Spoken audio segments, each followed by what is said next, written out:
کاروباری بندش، اولاد کا نہ ہونا، رشتوں میں رکاوٹ، استخارہ کے ذریعے مختلف شعبۂ زندگی میں آنے والی مشکلات کا حل یا کوئی بھی کام شروع کرنے سے پہلے اس سے متعلق رہنمائی لینے جیسے کاموں کی انجام دہی کے لیے دعوت اسلامی نے ایک شعبہ روحانی علاج بنایا، اور اس شعبے کی عوام الناس میں پذیرائی کا اندازہ اس بات سے لگایا جا سکتا ہے کہ ہر ماہ لاکھوں افراد اس شعبے کے تحت اپنا روحانی علاج کروا کر کسی حد تک اپنی زندگی کو پرسکون بنانے میں کامیاب ہوتے ہیں۔ یہ شعبہ ملک و بیرون ملک میں اپنی خدمات انجام دے رہا ہے، جس کے ذریعے خواتین کے مسائل خواتین اسلامی بہنیں اور مرد اسلامی بھائیوں کے لیے مرد اسلامی بھائی مختص کیے گئے ہیں۔ اس شعبے کو دعوت اسلامی کی مرکزی مجلس شورا کے رکن حاجی فضل رضا اتاری دیکھتے ہیں، اور اس شعبے کے نگران مجلس اسلامی بھائی کو اہداف دینے کے ساتھ ساتھ ان کی رہنمائی بھی کرتے ہیں۔ نگران مجلس کا کہنا تھا کہ اب تک اس شعبے کے تحت ملک و بیرون ملک میں تقریباً 3000 بستے آقا صلی اللہ علیہ وآلہ وسلم کی دکھیاری امت کو تعویذات دینے کے لیے لگ رہے ہیں۔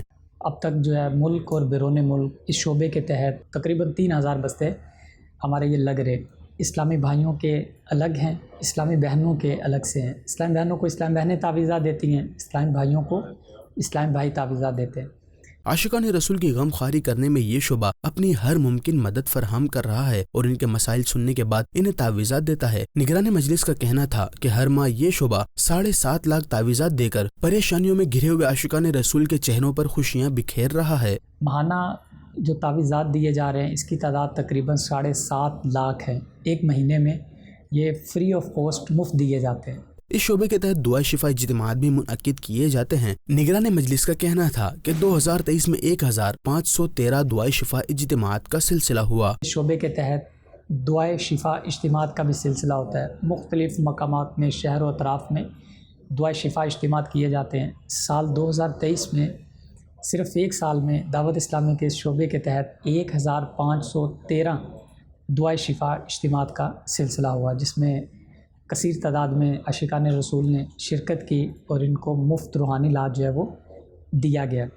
تعویذات حاصل کرنے والے اسلامی بھائیوں کا کہنا تھا، کارڈ کے سلسلے میں آیا تھا اور میرے گھریلو مسائل تھے اس سلسلے میں۔ ماحول سے وابستہ ہو جائیں لوگ تو بہت فائدہ ہوگا اور ہمیں اچھی ہدایت ملے گی اور اچھے نیکیوں کے کام ملیں گے کرنے کو۔ ماشاءاللہ بہت بہترین لگا، دل کو سکون ملا یہاں پہ آ کے۔ میں نے اپنی بھانجی کے لیے روحانی علاج کے لیے تعویذ لیا۔ اس شعبے نے 2023 کے اہداف کو مکمل کرنے کے بعد 2023 کے اہداف بھی طے کر لیے ہیں، جس میں انشاءاللہ الکریم پورے پاکستان میں ہر یوسی اور ہر وارڈ کی سطح پر روحانی علاج کا بستہ شروع کریں گے، تاکہ آقا صلی اللہ علیہ وآلہ وسلم کی دکھیاری امت کو قریب سے قریب تر روحانی علاج کی سہولت میسر ہو سکے۔